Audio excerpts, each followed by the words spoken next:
Hello, we're just coming back from a closed session, and we're going to go ahead and do the Pledge of Allegiance.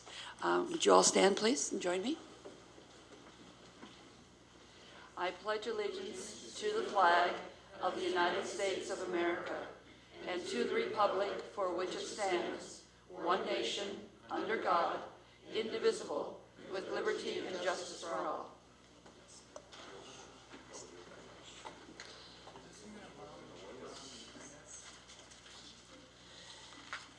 We had just come back from closed session, and during that time, we talked with the negotiators about our contract, our labor contract. We got information, we gave directions.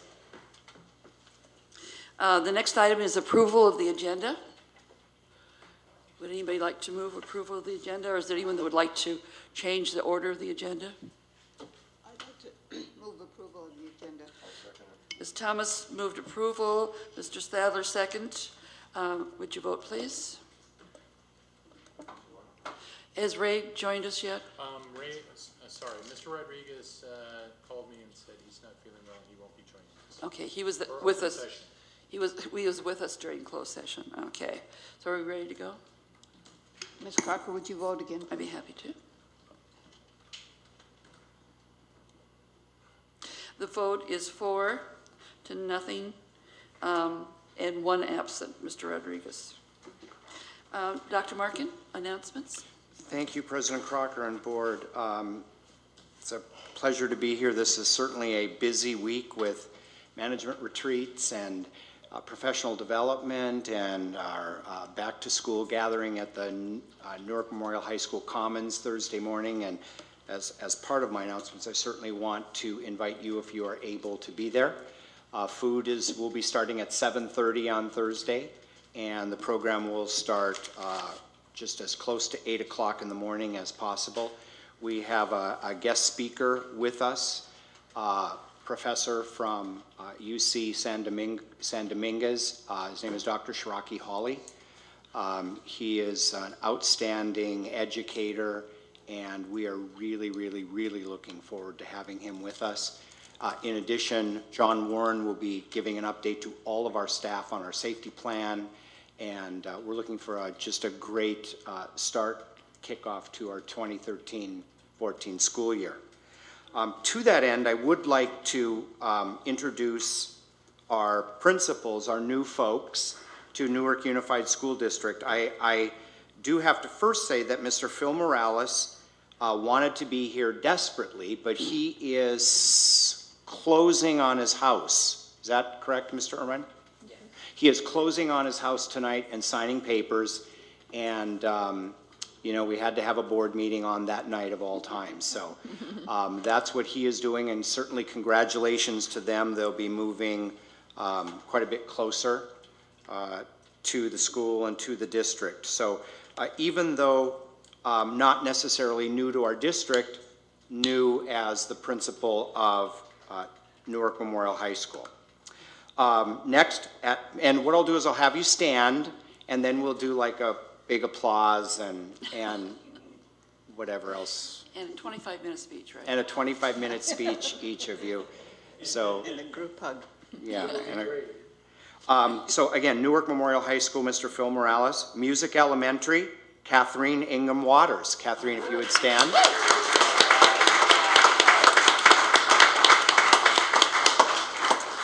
Bunker Elementary, Colleen Fogarty Gainey, if you would please stand. Again, certainly not new to Newark Unified School District, but at a new school this year is Newark's own Pam.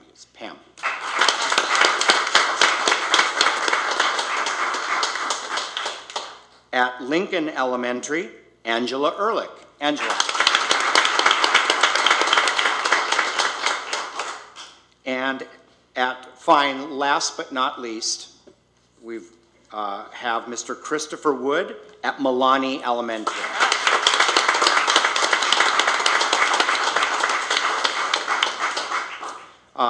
We are very, very excited about our new leadership in our school district, and I would like to just let the board know that I have been in, we've met regularly with our new principals, and we are really privileged to have a strong group of elementary folks.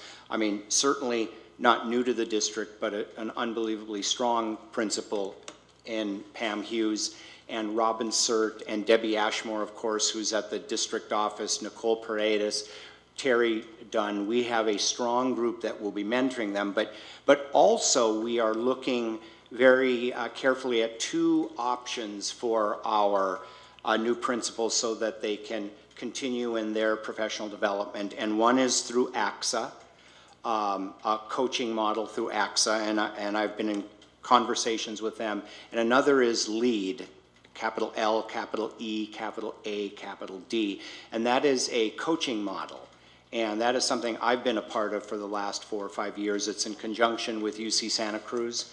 And it's actually, they're both very, very strong programs. So, you know, our goal is to provide as much support to make all of our folks as successful as they can be, because as we all know, not easy jobs. And you're only as good as your last decision.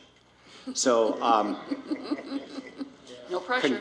Congratulations and welcome to our family, and we hope you feel a part of the Newark family. And I turn it over to you, President Crocker, if there's anything you would like to say on behalf of the board. On behalf of the board, I would like to welcome you and congratulate all of you on your new position.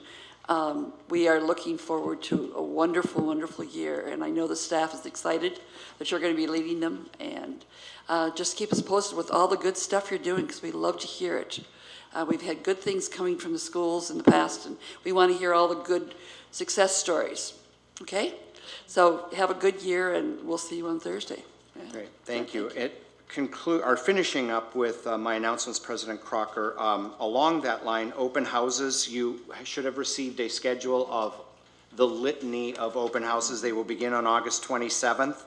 At Bunker for 6th grade. Some of them are the bigger schools have to have sometimes 2 and 3 in the course of a week.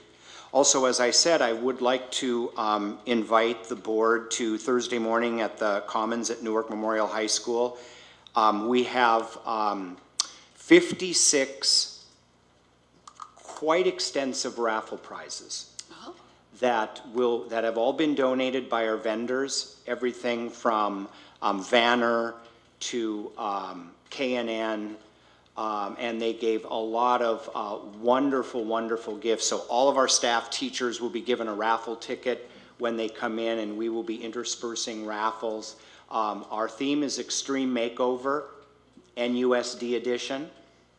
So we are interested in making over our curriculum and our schools and our safety, and that's been kind of our focus this spring and summer with many of the exciting things that we've got planned. So it'll be Extreme Makeover, NUSD. So, you know, all I can say is show up, batten down the hatches, and it'll be a great morning. We're very, very looking forward to it. Monday, first day of school. Actually, Friday is a teacher workday. Monday, first day of school. So we'll be sending out, if there's schools you wanted to visit, you wanted to attend with me, if you wanted to, you know, however, just so that we can kind of get as many of our schools covered as we possibly can.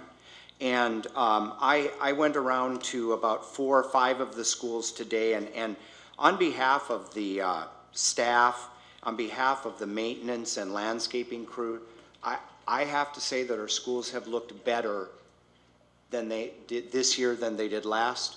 They looked better last year than they did 2 years ago. I went around and I was very, very impressed with some of the touches and some of the levels of pride that we're starting to take in our facilities.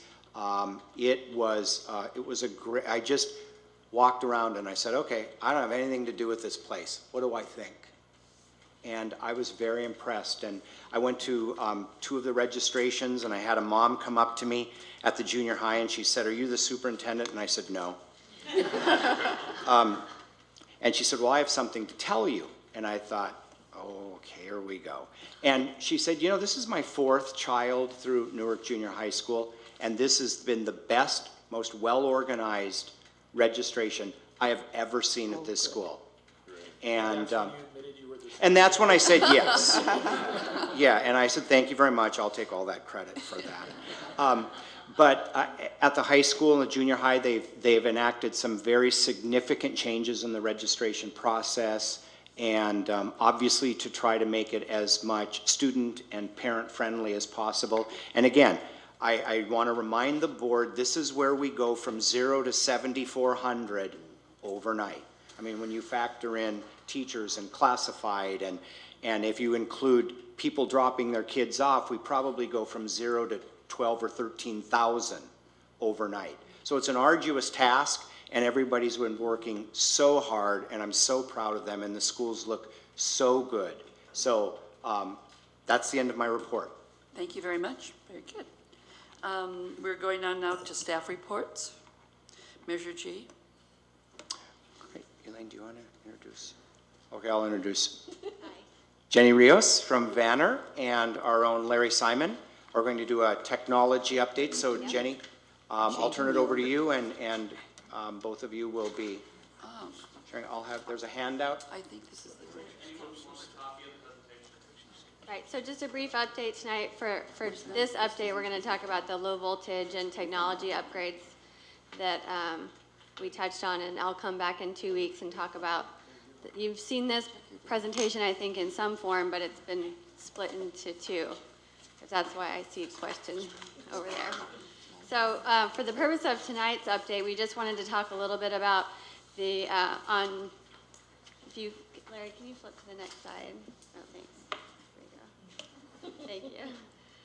Thank you. You approved wireless at district-wide, so some infrastructure upgrades.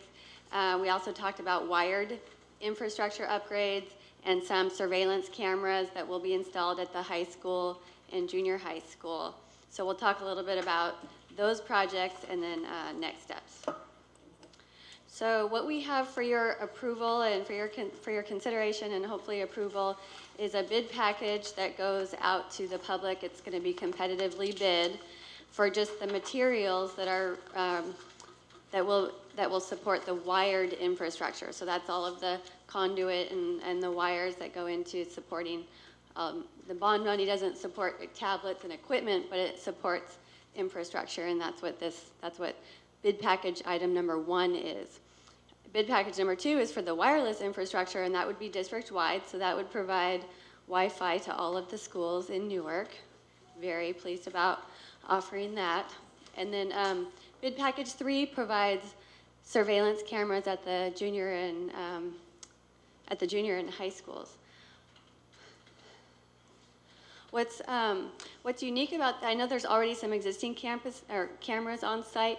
This is a totally upgraded system. It's an ONSSI system. Larry might talk about that a little bit, but it's a much more detailed level of surveillance, and I've used it in other districts, and it's been very successful. So we'd like to bring the recommended contractor to the board with your approval in September. That's assuming that the timeline stays the same.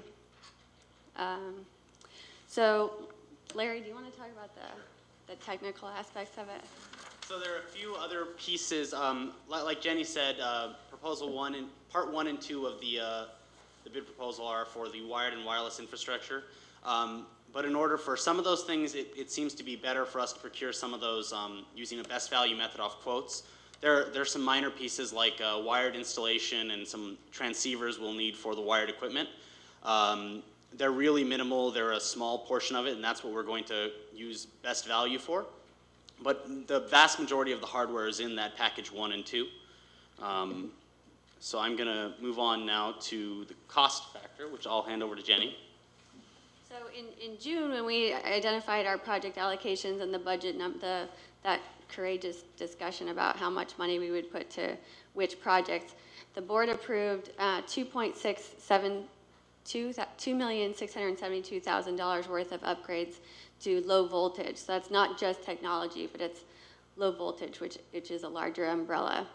And then now in September, we're estimating that the work for these 2 bid packages for the wired and wireless infrastructure and also for the surveillance cameras comes to, we're expecting it to be under $1.4 million, which gives us a remaining balance of $1,302,000.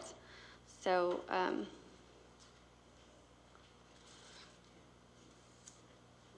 So I'm gonna kind of explain. I know when we came here last time, you guys had mentioned that the security cameras are a very, very big concern. So we went back and we spent a lot of time with the high school administrators and the junior high administrators, and we came up with a very comprehensive plan to make the system more future-proof, foolproof, so that it works better for them in the ongoing time.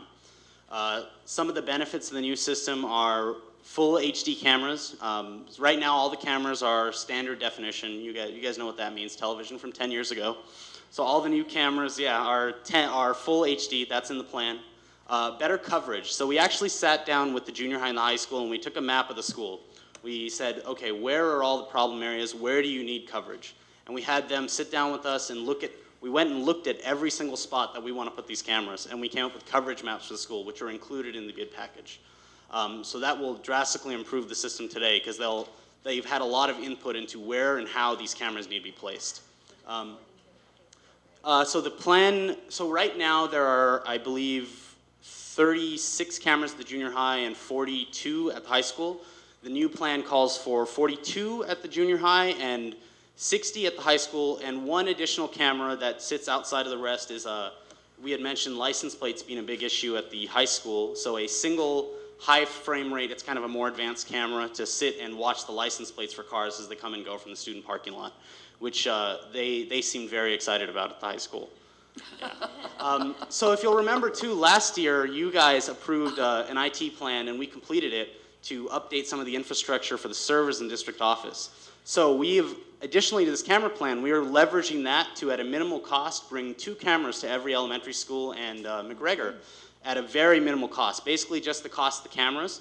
And then we leverage that project that we completed last summer to have that added security and safety at those schools. And I think that was a pretty cool thing we were able to do with, while leveraging the last project. There's a lot of new features to the new DVR system, new cameras, that I could spend 2 hours talking to you about, which I won't. But just to know that we've put a lot of homework into picking a good one, and we think we have a great one in this proposal. Okay, I'm going to do show you some image quality differences between standard definition and high definition. Obviously, the high definition ones aren't our schools because we don't have high definition cameras, but this will give you an idea. So here is a view of the outside of the high school, current image quality, actual camera. Clearly not very good. So here's an example of what an HD camera can look like. You have a lot more detail. Because it has such a higher resolution that it records at and a higher frame rate, we're able to pick things out in much better quality. And you can actually recognize faces, which gets to an indoor picture. That is the Star Lab, as it sits today, one of the cameras.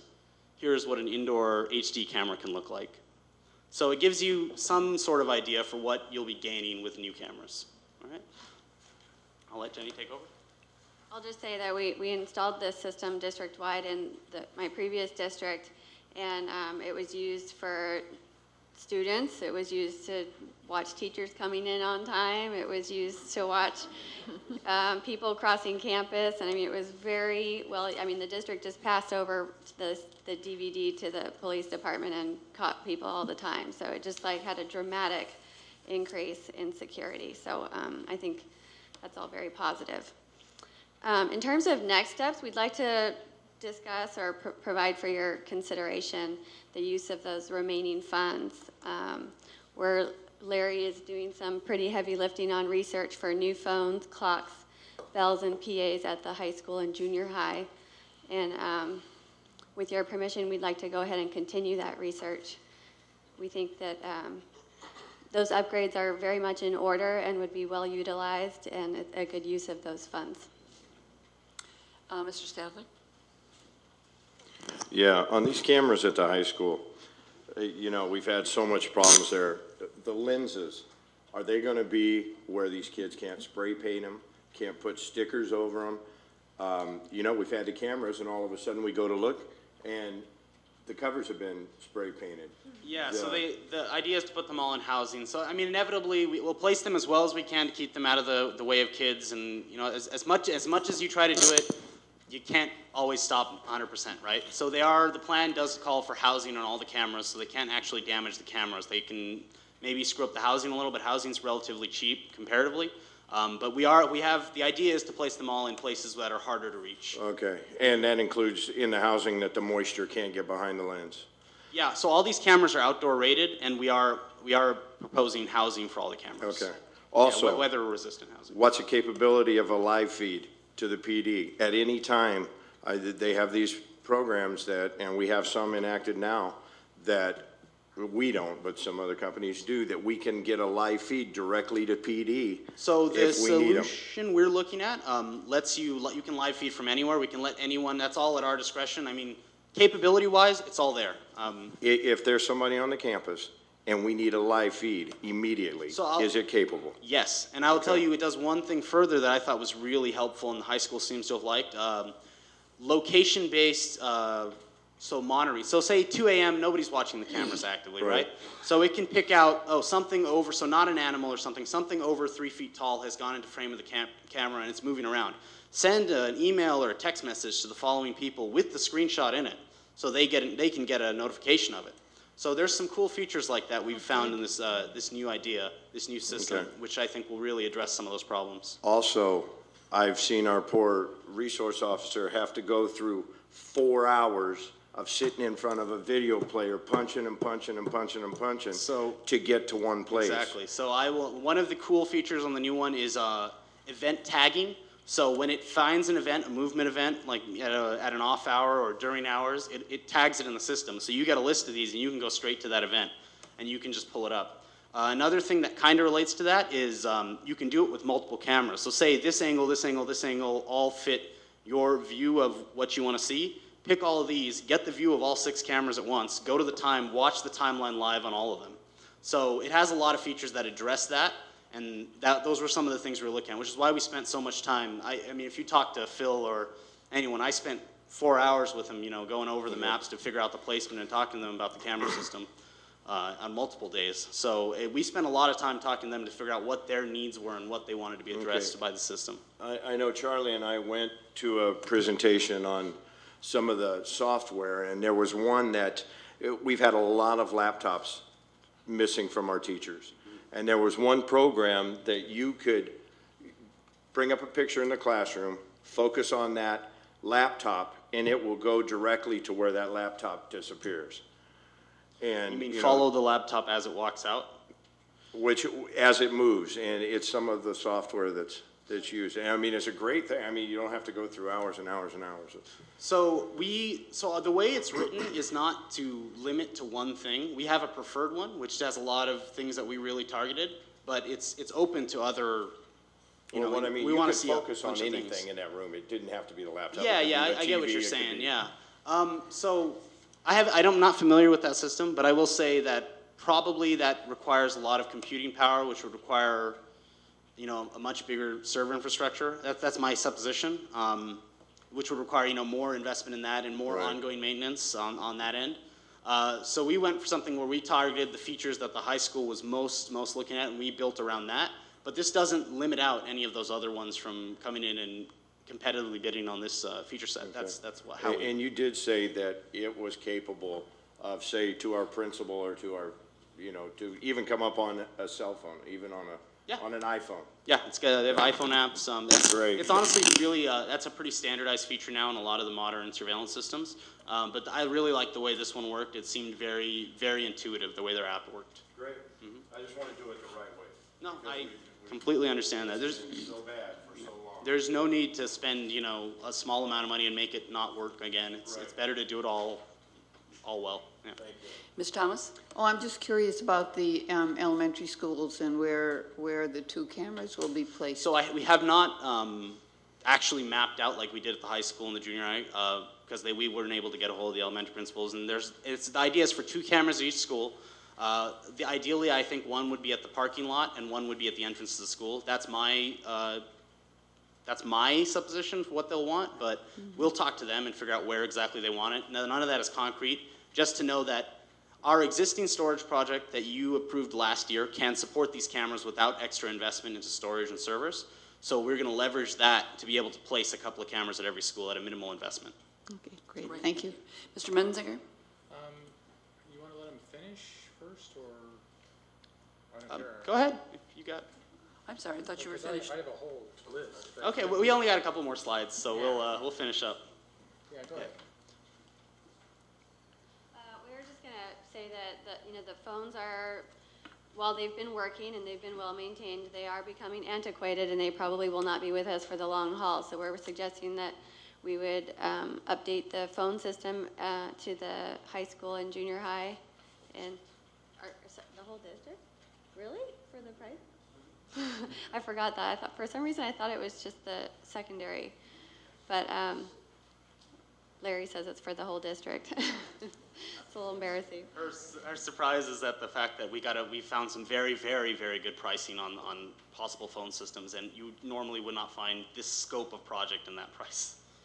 So we've been talking about an executive level summary that we would present to you, but I didn't want to take it too far down the road without having your permission, but it's looking very good. Like there's a lot of very good systems to consider.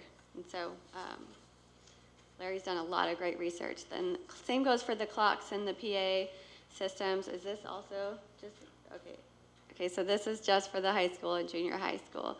As I think you're aware that I think there's a whole wing at the high school that the bells aren't currently working. So we want to update that. And what else? Is there another slide? Okay. So on the clocks, I'd just like to add that one of the problems with it is they're made by a company, Duquesne, which no longer is around, so which presents a big problem. It's harder to find parts, harder to find service. So by also replacing the clocks at the clock bell PA at those two schools, you get spare parts from those to be able to use at the elementary schools. And beyond that, you get a modern supported system that it's easy to find service for the high school and the junior high. Mr. Menzinger? Okay, yes, great. I love what you guys had to present.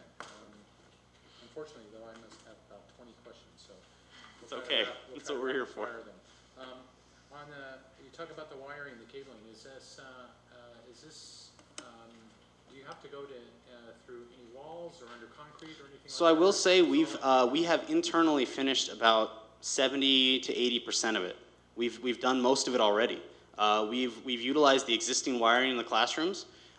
Generally there's it's called like raceway. It looks like that over there. It goes up the ceiling. So we've pulled up drops and re-terminated higher up. A lot of teachers and administrators are probably seeing it already when they go into classrooms. And we're pretty much getting the sites ready for the wireless to mount the access points. So there may be a few scenarios where we have to pull through, a vendor will have to pull through conduit or, through ceiling tiles, and that's what that minimal cabling is for. But no concrete or? No, that shouldn't be an issue. Okay. So you mentioned getting license plates. Maybe I'm not. There we go. Sorry, you mentioned license plates in the student parking lot. But what about the other parking lots at the high school? For the cameras? So we identified the student parking lot with the high school as the most critical one. It's possible to add another high frame rate camera in the other parking lot. The problem with adding too many of them is, so when you think about watching an image on your TV, that plays at what's called about 30 frames per second. Every second there's 30 individual images making up that image. Yep. The high frame rate one for the parking lot is 60, just to make sure you get the image as the cars leave. So that puts an extra requirement on the servers that record all that information. So more and more and more of those present a much greater load, and then you'll have to get more server capacity. Load in terms of storage, or It's load? called It's not like number, like you have gigabytes of hard drive. It's called input output, which is how fast it's able to process that information. Okay. Well, okay, but you already have one. So what you're taking it? Okay. So let me see if I understand this. Because those high frame cameras have their own server, have their own hardware. So part of that's this associated proposal with it? is a new server at the school to record all 61 new cameras. So that video comes fed from the camera to the server, from each of the cameras. Okay, so it seems to me if you saved $1.3 million, or if you're $1.3 million under budget, maybe we should look at upgrading that so we can get the room around the events, or the parking lots around the event center too, because remember, a number of the break-ins that we had were around the pool area. This Which is not the you mean the parking lot, the student parking lot's the one around the event center, right? Okay, and then we've had it on the other side too, which is a So staff I parking. believe we can go up to 3 with this, 3 or 4 with the current hardware. And it's not difficult to add more. That's one of the other benefits of an IP-based system like this. Adding more cameras and adding more server capacity does not equal ripping out everything and replacing it. Right. It's just like stacking it on top of it. So we have the option to do that. We just identified the most critical area with the high school, and they said the student parking lot is good. But if we want to look into the teach staff parking lot or the back parking lots too, that's great. Ideally, the way they like to place these is the entrances. So there's really one major entrance at the student parking lot. You know, they generally close the other gate, and there's one on the other side of the school. So we can add a second one to get the other entrance. That's absolutely possible without adding more server capacity. Well, it's something to think about. You were talking about the cleanability, and we talked about the cleanability of the lenses on the cameras, but what concerns me more is the housings around it. You know, it's in the weather, so it's there may be some condensation on the inside, or dirt or whatever, or they get scratched or, you know, whatever, and no matter how great your cameras are, if that housing is crap, then your picture's crap. So the one thing I liked about the housings we were looking at is that you seem to be able to just buy the glass piece and just take it off and change that. And that's a minimal cost compared to a new camera or a whole new housing installation, everything. It seems to be something you can do, you know, 6 screws, take it off, put a new one on, which seems to be easily replaceable by us if we need to. Do you see are you thinking about a preventive maintenance? So every, you know, on a certain rhythm, each of the housings go and get cleaned, or is that something you haven't considered yet, or Charlie, that's a great idea, and maybe we'll Charlie, that's a great idea. Okay. Okay.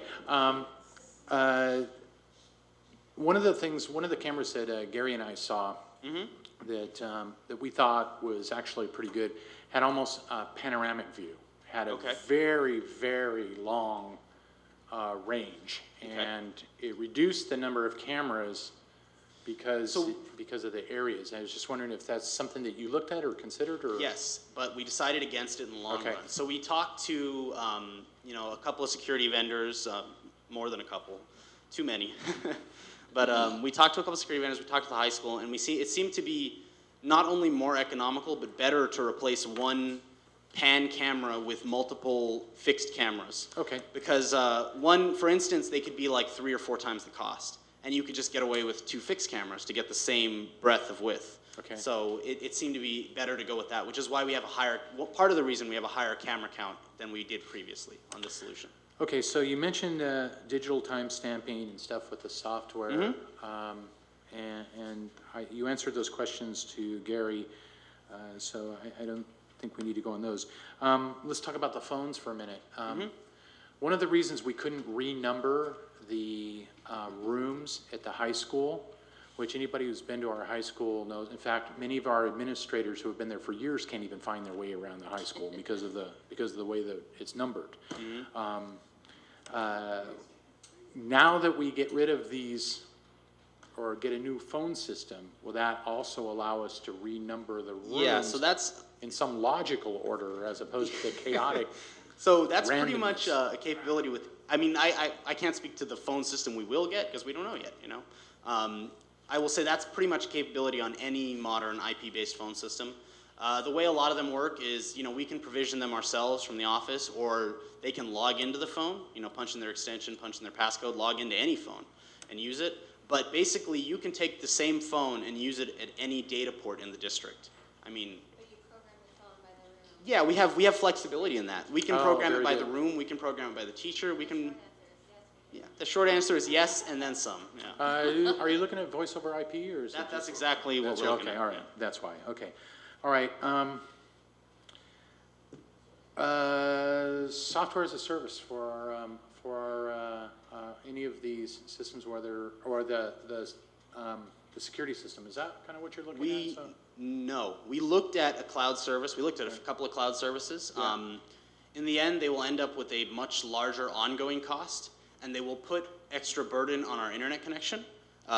So we'll have to upgrade that to support it, and it didn't really seem financially, it didn't make sense because they don't seem to provide a ton of benefits compared to an on-site service with the count of cameras we have. It means we...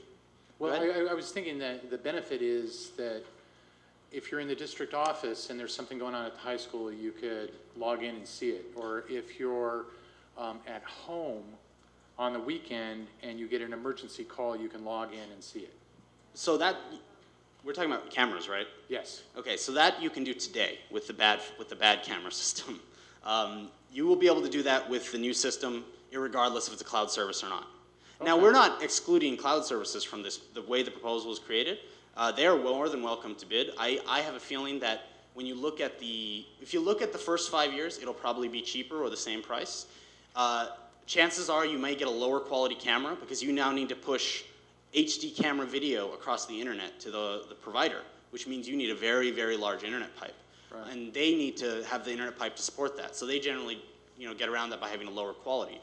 The other problem you're going to have is you're now paying them to have all your servers, your storage, your maintenance. You're going to pay a much, much higher per year fee. And I think the long-term cost analysis will not make sense, but we're not excluding that, certainly. Okay, no, that's good.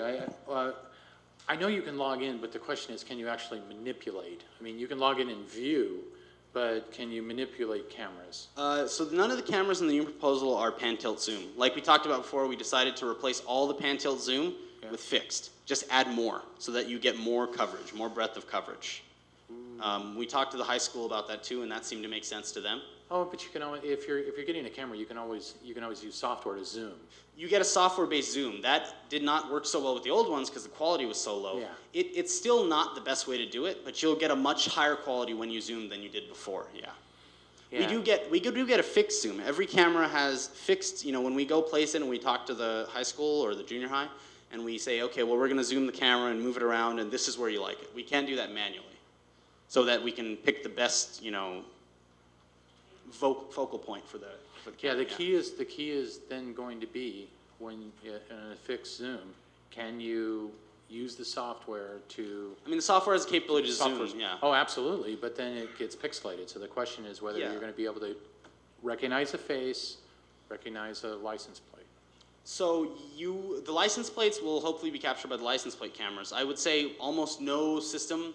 The idea with a license plate camera versus a pan-tilt zoom, I mean, with a pan-tilt zoom, if I have to pan and find the license plate, then that's not going to work because you don't have the time to do that.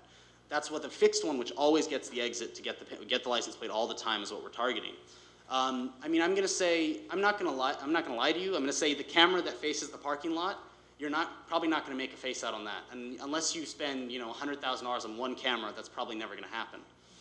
I will say that all the cameras in the hallways and all the more tightly placed cameras, they looks like their faces will be very recognizable, easily recognizable. Okay, and of course you've left some for upgrades and ability to upgrade. And beauty of an IP-based system is you want another camera, just buy another camera, install it, and connect it to the storage server. No problem. Okay, and just the last comment: clocks, fixing the clocks at the high school. Yay!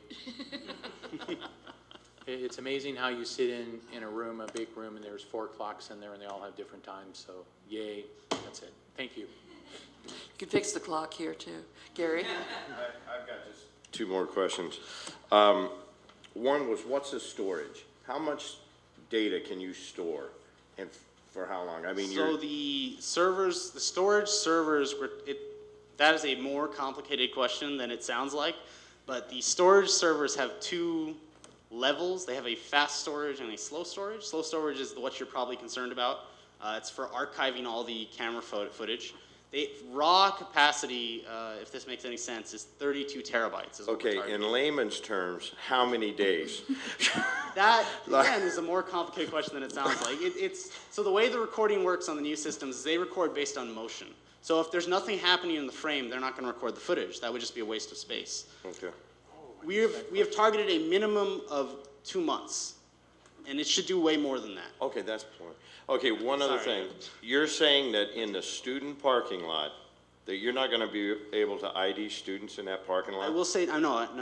I said Because there's a lot of stuff that the happens large in that parking lot. the large camera that is getting the overall view, you're not, I mean, I don't care what system or camera you buy, you're not gonna get faces with that camera. Cameras that are more zoomed in, you will be able to get faces. And there are cameras like that are in this proposal For that parking lot. for the student parking lot. I Good, believe, because, I mean, I don't that's- know off the top of my head, but I believe we had There's a- 4 placed in that parking lot. There's a lot of stuff that goes on in that parking lot. Yeah. Are they going to be up where they can be? Thank you. I'm sorry, Gary. Are they going to be up where they're not going to be reachable easily? Yeah, we're looking at, halfway up the event center, the roof, things like that. I mean, the cameras in the hallways are obviously the ceiling, and Right, I- right. there's not much I can do about that. Yeah. Mr. Menzinger? Yeah, sorry, I did have one more question. You talked about motion sensitive. If it's a windy night and the trees are blowing, does that mean that they're gonna be recording all night? Yeah, I mean, that's, yes. Yeah. That's a good thing. If you don't want it to get a false negative and not record footage when there's somebody walking around the campus. So we would like it to record more often than it doesn't. Well, there's a difference between a tree blowing and a person walking. So is that the type of thing that is configurable? Or you just don't know? It probably is, but software is never perfect, and the more you try and get it to do things. This is coming from a software guy? I'm not lying to you. It's not perfect, and I would rather err on the side of having the footage and designing the system to store, a month, 2 months of constant recording than to err on the side of not having the footage. That said, they probably have provisions for blowing trees and things like that, but if there's a lot of motion, it's going to record, and that's as designed. Yeah, our motion sensitive lights at home show us that, don't they? It's a little better than the motion sensitive lights. Thank you. Good, thank you. I think that's all the questions, but I want to thank you very much. Is there something that we need to do at this point? Do we have your blessing to continue researching and present at a future date the clocks, bells, and PA system For the 1.3 million? for the remaining funds? I'm fine. And I the don't know phone. we need to vote. I think we can't vote on that, Not but voting. I don't, but that's part of the job. You were given a budget, yeah, so Okay. You were I given a think budget, so just keep on getting as much as you can for that that's what we're 2.6. gonna try to do. yeah, if there's ways you could save it and use that budget in other places that we had to cut, that's a good idea as well. I'm hoping to come to you with as much savings as possible and get as much as we Absolutely. can for every dollar. Oh, we love that. I love Yeah. it, I Okay. love it. Thank you so much. Thank you, Wonderful Jenny. report. Thank you, Larry. Thank you very much. All right. The next thing is public hearing. There are certain issues that need to be brought to the public. I need to go. First one is initial negotiations proposal, Classified School Employees Association. The California Education Code requires that both parties sunshine their initial proposals and hold a public hearing at which the public has an opportunity to provide input on the proposals prior to the commencement of negotiations. Classified School Employees Association sunshined his proposal, and copies of the proposal were made available to the public. The public may comment at this meeting. Is there anyone that would like to comment on the CSEA proposal? You have to open it. I'm opening the hearing for this. I'm not hearing, we do not have any request. Then the public hearing for the initial proposal from the Classified School Employees Associations is closed. The second public hearing involves initial negotiations proposal of the Newark Unified School District. The California Education Code requires that both parties sunshine their initial proposals and hold a public hearing at which the public has an opportunity to provide input on the proposals prior to the commencement of negotiations. The Newark Unified School District sunshined its proposal, and copies of the proposal were made available to the public. The public may comment on this at this meeting. I'm now opening the hearing for the sunshine of the Newark Unified School District negotiation proposal. Is there anyone that would like to speak to that proposal? Seeing none, the public hearing is closed. We now have, and we're a half an hour early, we now have public comments on non-agenda items. We have one, this is the time when if there's something that's not on the agenda that you would like to address the board, you do so. We do have forms in the back of the room that you could fill out. So if you've not filled out a form, you want to speak to something that's not agenda, feel free to do it. We do have one item. Ms. Cindy Parks has requested to speak.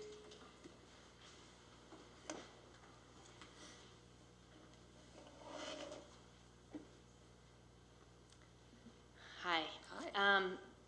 It is my understanding that last night you had a board meeting, and just wanted to let you know that on your website, there was no indication that there was a board meeting last night, which, since there was no indication there was a board meeting, of course, that date didn't have an agenda posted on there. So I just wanted to let you know that there was no agenda to alert the public, and there was no date to let people know to even come over here and look at the doors. I'm assuming it was posted on the doors.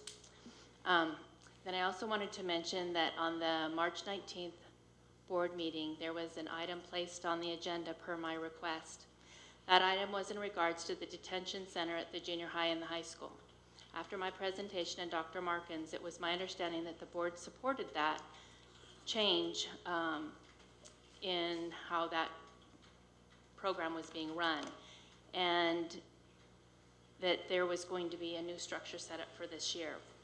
And as of right now, my understanding that that has taken place at the high school, that there is a new program being instituted there. However, my understanding is at the junior high that it is the same.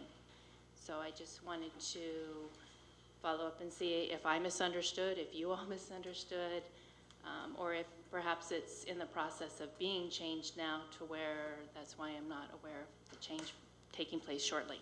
Thank you. Thank you, Ms. Parks. Since it's a non-agenda item, there can be no response to the comments that were made. We are now going to the consent.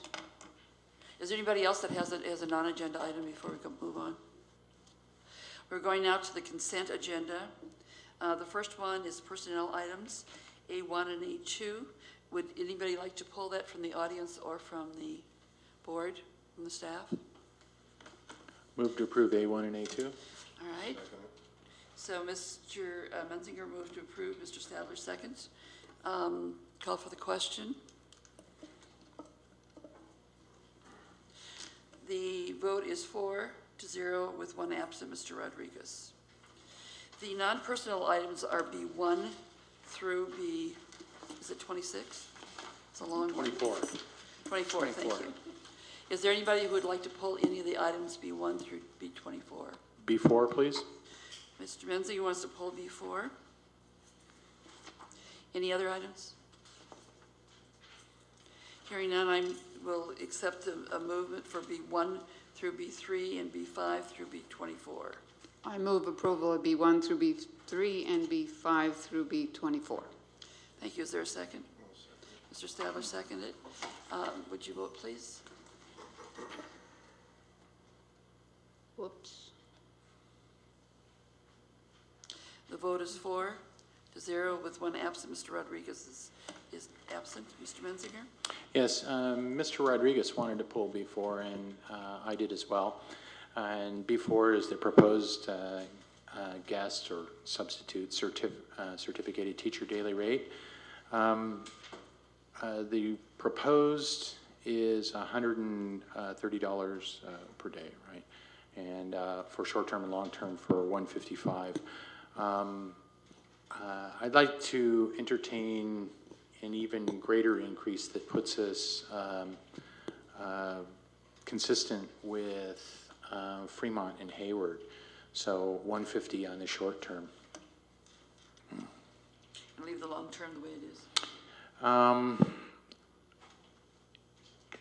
You know, I really didn't think too much about I apologize. I didn't really think too much about the long-term sub-rates. I was concerned mostly about the short term, and like I said, Mr. Rodriguez and I talked about it. We talked about even 140 at first, and I thought, you know, we're having difficulties with getting guest teachers, and I think that one of the reasons we're having it is because they sit and wait to hear Fremont calls.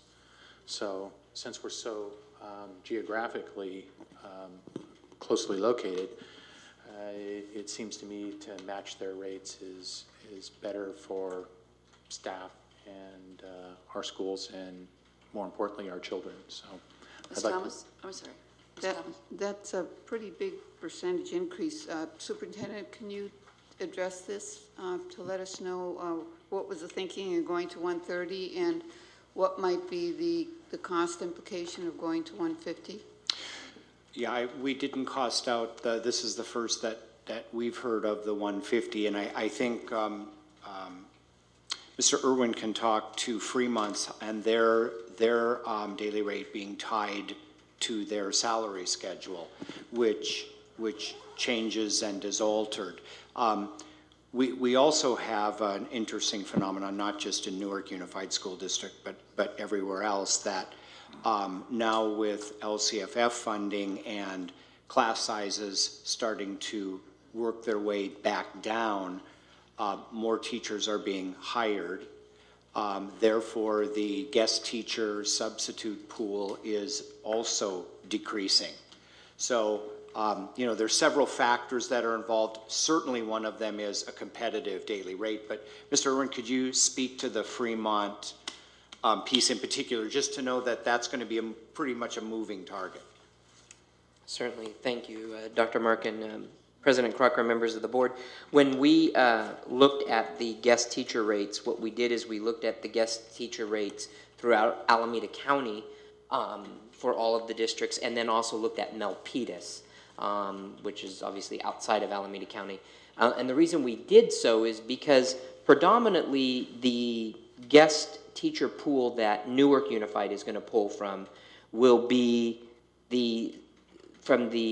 obviously the Tri-City areas, a little bit into Milpitas, and then a little bit into Hayward. So when we look at predominantly where our guest teacher pool comes from, where they reside, again, predominantly in the Tri-Cities, and then a little bit Hayward, Milpitas.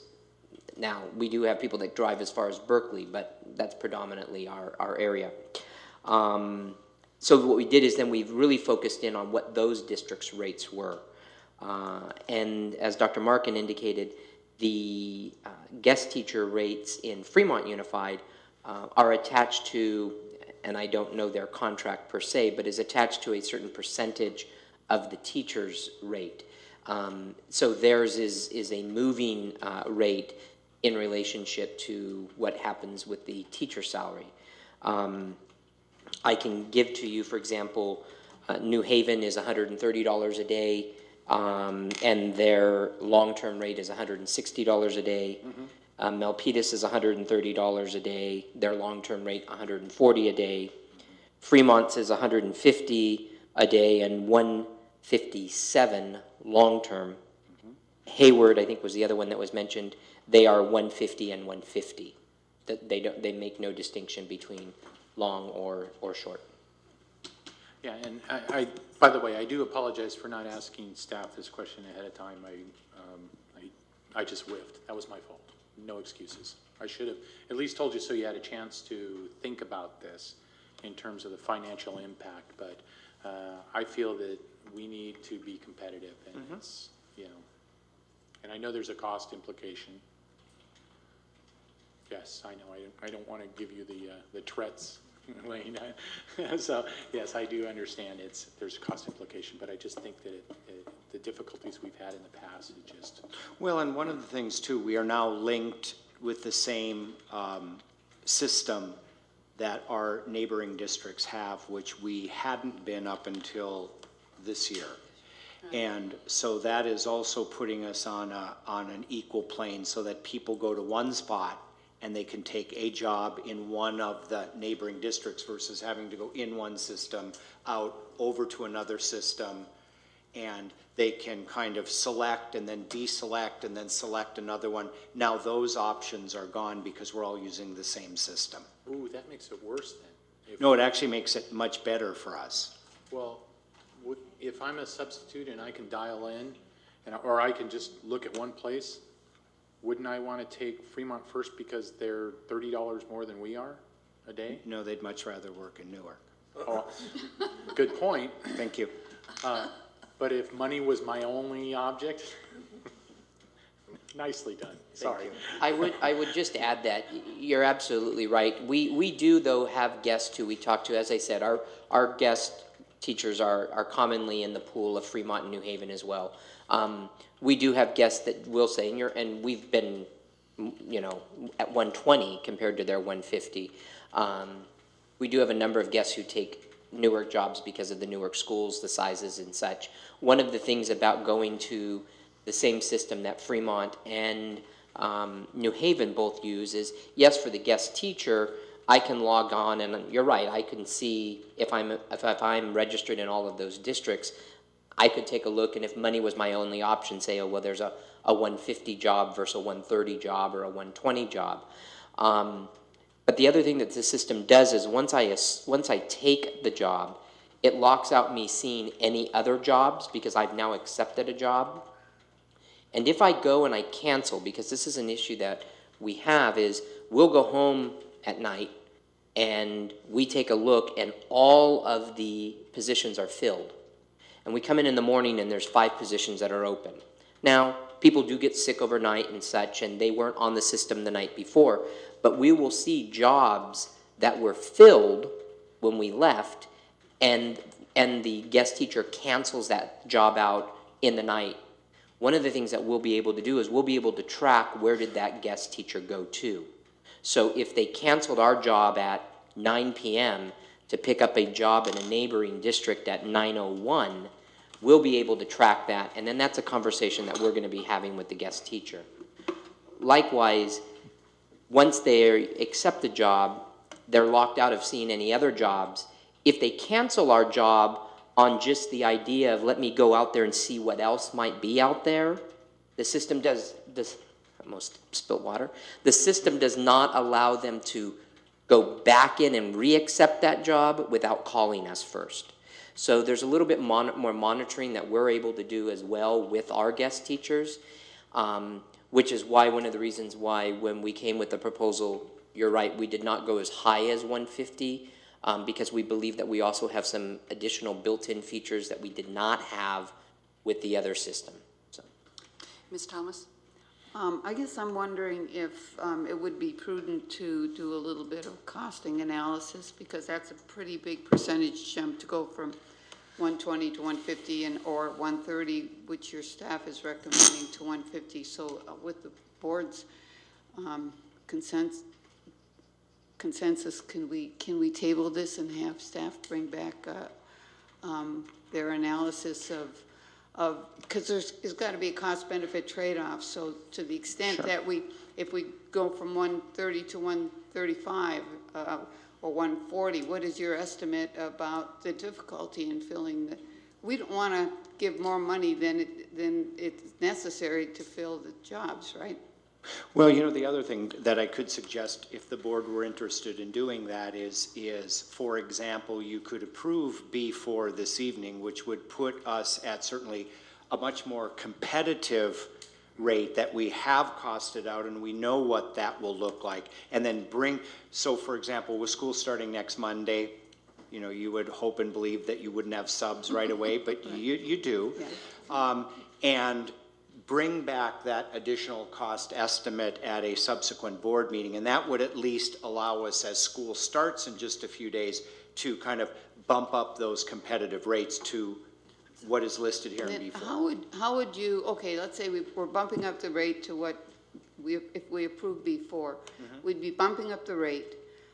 How would you analyze whether or not in 2 or 3 months we should maybe look at bumping it up again and then bring it back to us to bump it up again? What is the metric that will tell you if we've hit the sweet spot? Well, for me, it would be the number of unfilled positions. I mean, if we are improving, but we still have a significant number of unfilled positions, that would be, certainly some information we would bring back to the board. One of the difficulties is when you have staff development, and let's say the 2, 4, 6, 8 of us or so are teachers, and 4 of us don't get a guest teacher, and you're there for professional development, and Mr. Stadler's called back, Ms. Crocker's called back, I'm called back, and Dr. Hilberg is called back, and that really disrupts not only their classroom, but it also disrupts what this group was going to do in terms of professional development. So there's a lot of costs involved. Ultimately, and we've had this conversation a lot, for what we can do, we'd love to do some staff development during the summer break. But we can't do that for the daily things. But You know, it seems to me, though, it would be prudent to factor in the increase in staff development for the core, yes, Common Core, into our need for more guest teachers, and that need for more guest teachers would probably speak to giving a higher rate. well, and it's interesting that you say that, Member Thomas, because every district has now got to factor in the additional Common Core prep, and it will add a very significant bump to the need during the school year. That's actually a Mr. Stadler? I think that's a great idea. I mean, at least when we get started here for the school year, if we approve this one, we've got it bumped up a little bit more. I think we need to be at least $5 within our competitors around here.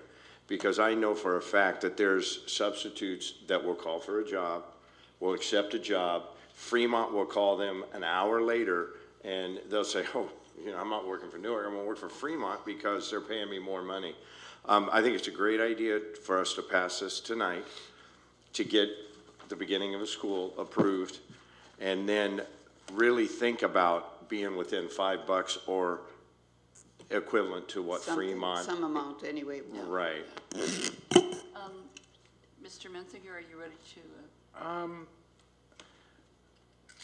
The problem that I have with 130 is it still is significantly less than Fremont, and the long term is less than New Haven. Okay. If anything, of the 3 districts, I'd like to be, I'd like to, truthfully, I'd like to see us equal with Fremont, but if the board doesn't want to go in that direction until we do some case studies on this, I'm okay with that, but at the very least, I'd like to see us a little bit above Milpitas. Or, sorry, a little bit above both Milpitas and New Haven, who also, as Mr. Irwin said, we compete for the same pool. So at the very least, they could say, oh, okay, well, I can't get a Fremont job, but I can get a Newark job, and I'll settle for whatever. So at the very least, I'd say 135 and 160. 160 puts us even with New Haven on long term. 135 puts us $5 ahead.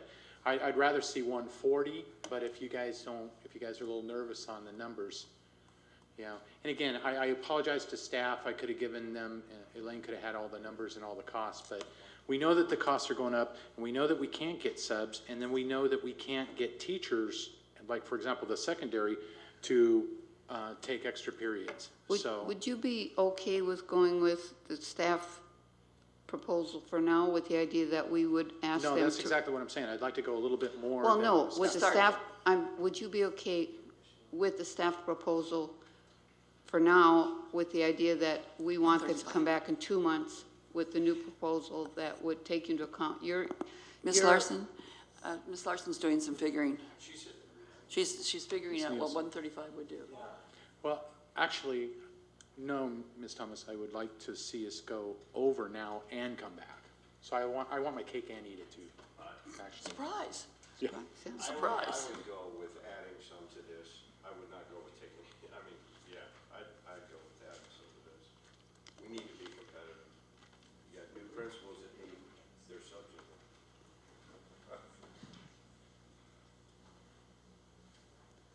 I think just to pull a number out of the hat tonight. Oh, it's not out of the hat, it's compared. I know, looked at all but these and without giving staff the opportunity to run some numbers, and 2 months is not a very long time, and that will give us some initial indication.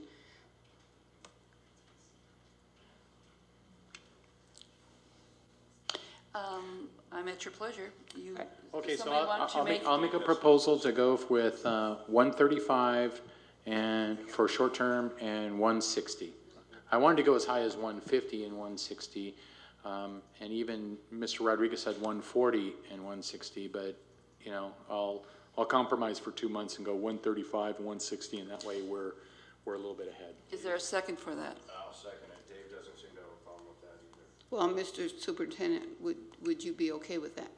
Well, we did cost that out as a kind of an upper limit, and certainly would. I would just, I guess I would just caution the board with being comparable to someone, because in a lot of other areas, we aren't. So if we make the choice to be comparable in our guest teachers, but not in 4 other areas, we'll have that discussion at some point as well. So I think what we want to rather frame it as being competitive so that we don't lose guest teachers, right, rather than we want to be the same as, because we aren't the same as in every area of our organization.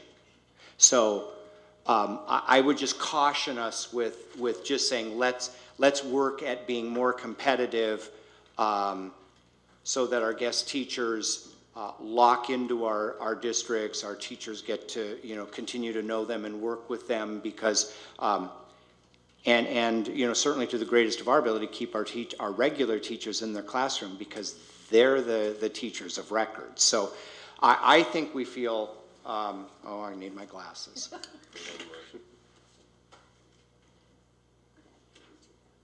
Okay.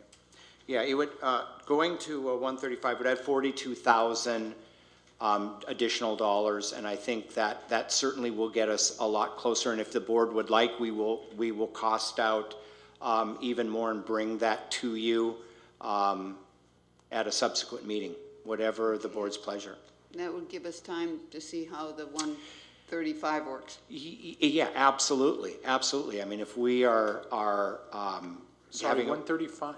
The 135 added 42,000 from 130 to 135. Added 42,000. Yes. On top of it. That's a lot.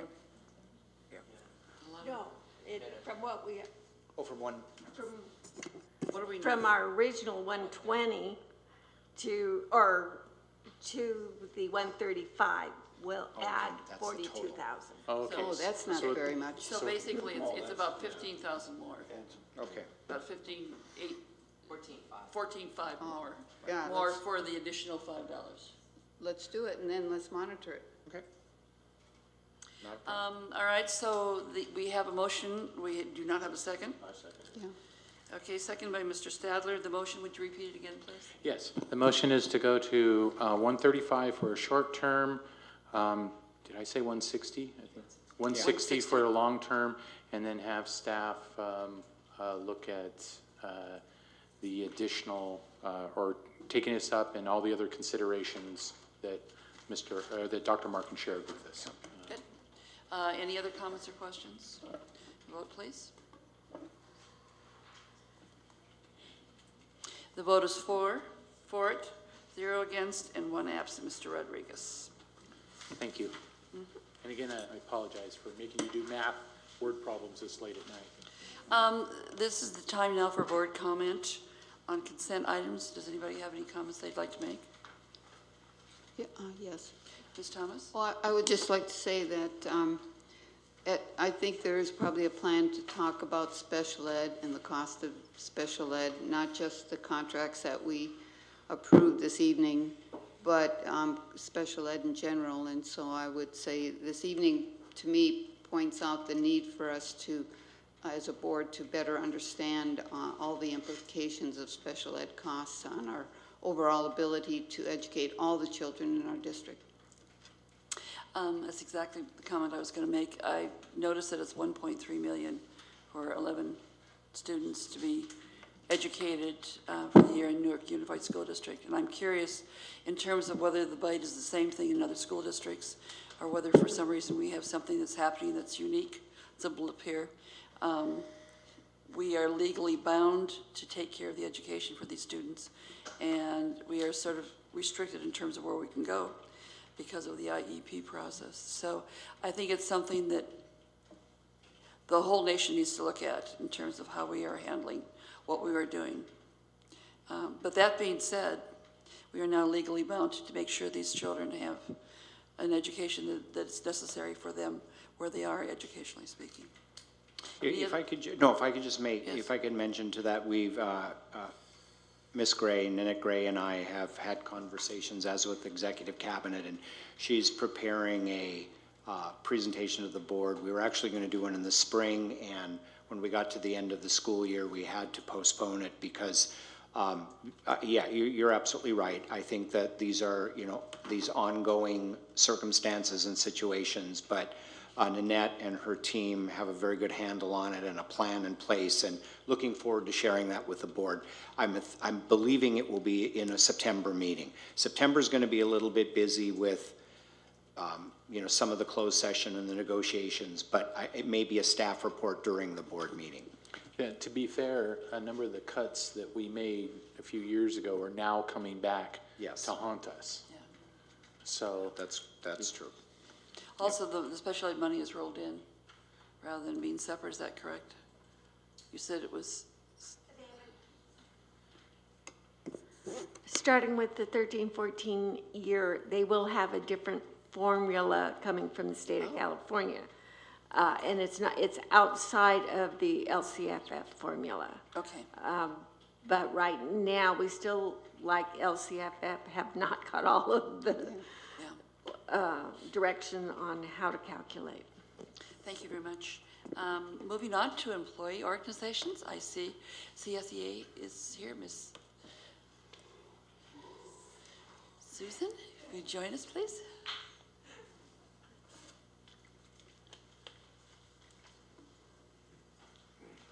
Hello, President Crocker and board members and staff and members in the audience. And I have to say, I have almost every class here from my classified.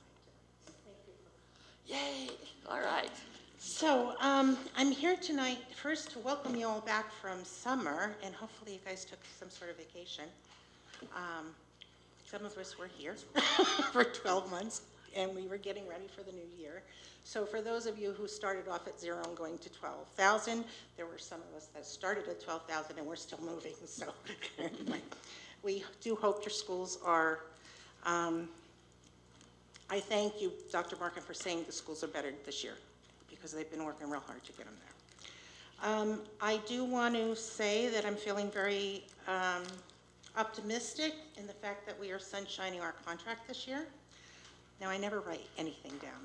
This time I wrote it down so I wouldn't forget. Now I'm more nervous. So I'm pleased that for the first time in the last 5 years, we are not being forced to take furloughs. We are not reducing our hours. We're not laying off our employees. And we are actually, in some cases, making some of our people whole again. And because there's also money coming into the district, I think that it's really exciting to be able to not have to turn our contracts over again. We're looking forward to the negotiation process, and I hope to be able to reach a fair and equitable process so that both parties are feeling that the job is done quickly. CSEA had their 87th annual conference this year in Vegas again, and 3 of us had gone, actually 4 of us gone. Marie Huffer, Faye Barbosa, Sue Eustace, and myself were the delegates this year at conference. We voted on 15 resolutions. We elected a new state board. We even actually did a rally with the Culinary Union, because they have not had a contract in 2 years with the Cosmopolitan Hotel. So that was kind of exciting. There were almost 5,000 of us, Faye? Almost 5,000 of us out on the strip, the Vegas Strip. The police blocked off the lanes. There was 1 lane of traffic. I'm sure the people just loved us out there, but it really looked cool. I do want to also say, Michael Bilbray, we're hoping and we're recommending that we do a re-election for CalPERS for him, for the state, the seat at large. The ballots will be out by the end of the month, so when you get them in the mail, hopefully you'll vote yes and stick them back in, and if not, you'll probably be hearing from us from phone bank. So I'd also like to invite you all personally. You've noticed that I've put an invitation at your desk for our 3rd annual benefit fair.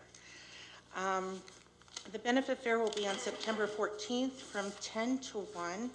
And although the fair is centered to our classified employees and the benefits that they're offered from CSEA Union and HR from the district, we would like to welcome you to come and mingle. And if you have Kaiser's actually coming out and doing health screening for us that day. So if you have Kaiser, you can benefit by having that health screening as well.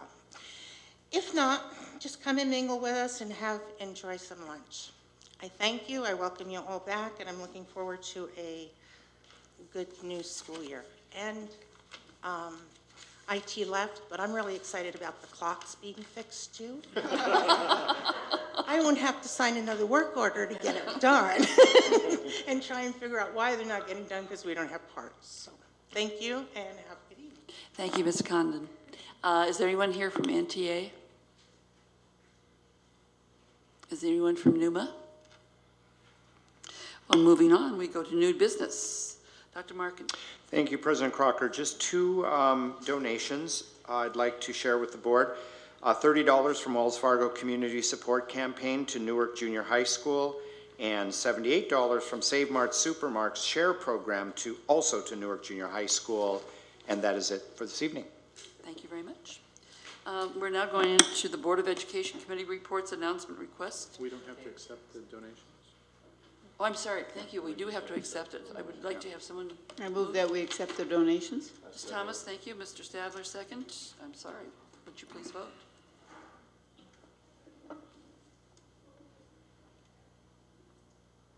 The vote is 4-0 with 1 absent, Mr. Rodriguez. I certainly don't want to miss that because we don't want to be able to, I have to send the money back. Okay. We're going to committee reports now from the Board of Education. Mr. Stadler. I have a second chance meeting coming up this week. Task force, we've been really having a hard time scheduling a meeting with all the back to school nights, so we've got one coming up.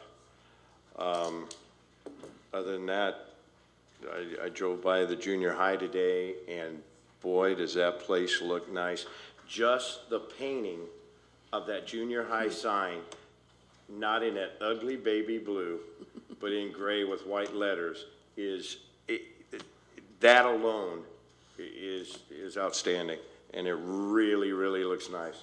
They've taken down the lights that were broken with the wires hanging out. They've done a great job, and all our schools look really great, and thank you. Thank you very much, Ms. Thomas.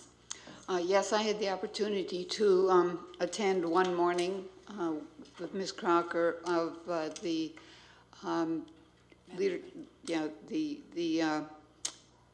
right, and the topic was sexual harassment training for our managers, and also we talked about mandated reporting. I thought it was very timely information, and the camaraderie among staff at that retreat was just amazing, and all the work that went into making it fun with the hard hats and everything else, and I got a little preview of what you're going to do Thursday morning. That was great. So I enjoyed that. There will be an ROP meeting coming up, but in the meantime, Mr. Rodriguez forwarded to you the update on ROP, and I think everything's off to a great start with the new superintendent there. And I'm looking forward to this year and to a great start and to visiting some of our schools. Mr. Menzinger. Yeah, I have a couple of comments. I guess I'm cut short because my pen ran out of ink. So. Oh, here. Don't you dare. Just a couple of items. As far as the Joint Youth Task Force goes, Dr. Markin had an action, then it was given to me, and I managed to dump it on Dr. Hilberg. and that is to try to spend $9,000 on gang prevention and anti-bullying. So we got out of our action item but dumped the work on Dr. Hilberg, which if the action item is how to spend $9,000 on, she wasn't that mad at me. So I did want to mention that, because I've visited a number of the schools, and given that the plan for doing the janitorial work and the other work at the schools was the time frames were cut so sharply, and the resources were cut so sharply. They did a phenomenal job. So it's like doing a ton of work with no resources at all, and everybody did such a great job of planning and executing the plan with very little, and it's just a testimony to everybody who was involved, from the folks who actually did the work to the people who did the planning and the management around them. So it really does look good. Our schools really do look very well. My pen ran out of ink on these last two items. The first one is I'm going to put together a request form, but I'll give you a head start on it. I want to get, we did the stipends report way back when you gave it to us. I'd like to get the stipends report for the ending in, I guess it's July is when it ends.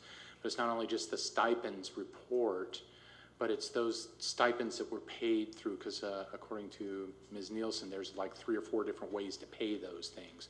So it's stipends, and then it's paid through time cards, and then other things too. So I want to just see where all these stipends are going and what they're going for. And basically that's just the addendum to the original stipends report that you do for us every now and then. The final thing is a policy change. We talked a little bit about it last night, and I want to move into that area or enhance the policy that we discussed last night, just so we don't create the issues that we had and embarrassment for various folks, so we don't go through this again. So if we can do that, and I don't know if our policy wonks here, if you guys want to attempt to look at it and do it first like we did. You know what, I don't know, I didn't write it down. 4311? I think we can figure it out. Yeah, and I don't know if you guys want to do that first, the way we did it last time, and go through it and take some of the burden off staff, so, because they've got enough to do at the beginning of the year. If you guys want to take a stab at it, I'm really happy. We also have the past policies, the number of policies that had no change that we need to bring up too. So Oh, we yeah, need to yeah. finish that So up. maybe we can do those all at once, Yeah, and sounds take care of, Sounds take care good. of all that stuff. So, that's it, and I did want to thank everybody, because we've had some really difficult things that we've had to get through in the past month or so, and it's been hard, but leadership is not easy, and leadership is hard. This is, I mean, we work pretty darn hard for our $242 a month, and so, but seriously, it takes a lot of time and a lot of effort, and I am, while things were contentious and things were hard, I am very proud of the way the business that we do. Thank you. I just have a couple comments to make. One has to do with the management retreat. I really appreciated it. The first day we had good information about safety and where we're going with Mr. Warren presenting, and it was really a wonderful program, and it was just fun to see the excitement and the energy that was generated there. Was not able to stay for the full time on the second day, but I was able to get a little bit in there. So it was really a good beginning. Looking forward to Thursday's meeting with the rest of the staff. The second item is I have been approached by the NTA rep about changing the timing of their report on the agenda, and I'm not sure how we have to go with this, whether it's something we can do now or do we have to agendize changing the agenda. They have asked that we have the reports from the employee organizations after the staff reports, rather than waiting after consent. And to me, it seems like a no-brainer, but I don't know what we have to do legally. Madam President, and recall in the past that we've had many debates about the structure of our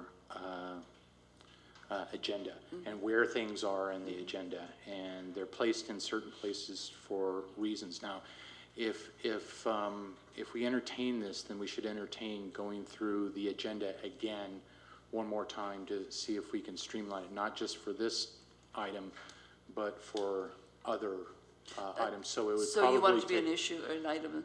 yeah, I'd probably, actually, I'd suggest, oh God, I would suggest probably a workshop to discuss this. This is what we've done in the past, is we've gone through the agenda, gone through what needs to be there, what doesn't need to be there, even the wording in the agenda, and then how we go about it.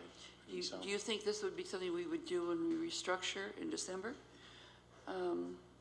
Does that seem like a logical time? What do you, Dr. Markin? Well, certainly it's up to the board.